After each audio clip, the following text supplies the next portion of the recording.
بسم اللہ الرحمن الرحیم۔ سورۃ الماعون، سورت نمبر 107۔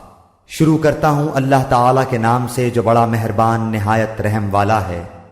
ارأیت الذی یکذب بالدین، کیا تو نے اسے بھی دیکھا جو روز جزا کو جھٹلاتا ہے؟ فذلک الذی یدع الیتیم، یہی وہ ہے جو یتیم کو دھکے دیتا ہے۔ کئی کافروں کے بارے میں روایت ہے کہ ان کے پاس کوئی یتیم خستہ حالت میں کچھ مانگنے کو آیا تو انہوں نے اسے دھکا دے کر نکال دیا۔ یہ عمل ہر ایک کے لیے انتہائی سنگ دلی اور بڑا گناہ ہے، لیکن کافروں کا ذکر فرما کر اشارہ یہ کیا گیا ہے کہ یہ کام اصل میں کافروں ہی کا ہے، کسی مسلمان سے اس کی توقع نہیں کی جا سکتی۔ ولا يحض على طعام المسکین، اور مسکین کو کھانا کھلانے کی ترغیب نہیں دیتا، یعنی خود تو کسی غریب کی مدد کیا کرتا، دوسروں کو بھی ترغیب نہیں دیتا۔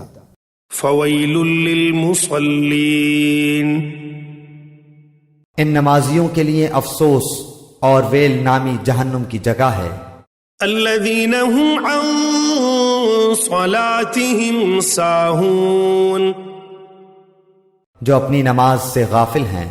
نماز سے غفلت برتنے میں یہ بھی داخل ہے کہ نماز پڑھے ہی نہیں، اور یہ بھی کہ اس کو صحیح طریقے سے نہ پڑھے۔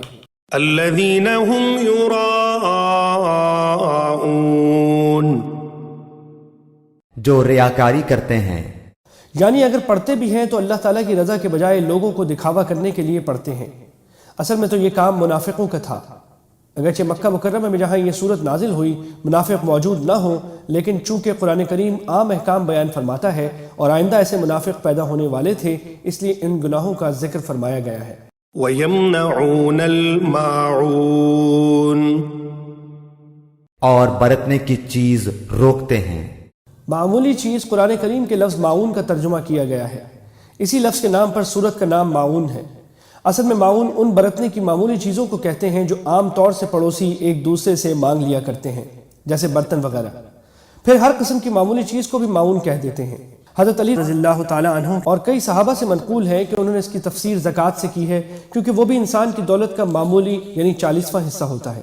اور حضرت عبداللہ بن مسعود رضی اللہ تعالیٰ عنہ نے اس کی تفسیر یہی فرمائی ہے کہ کوئی پڑوسی دوسرے سے کوئی برتنے کی چیز مانگے تو انسان اسے منع کر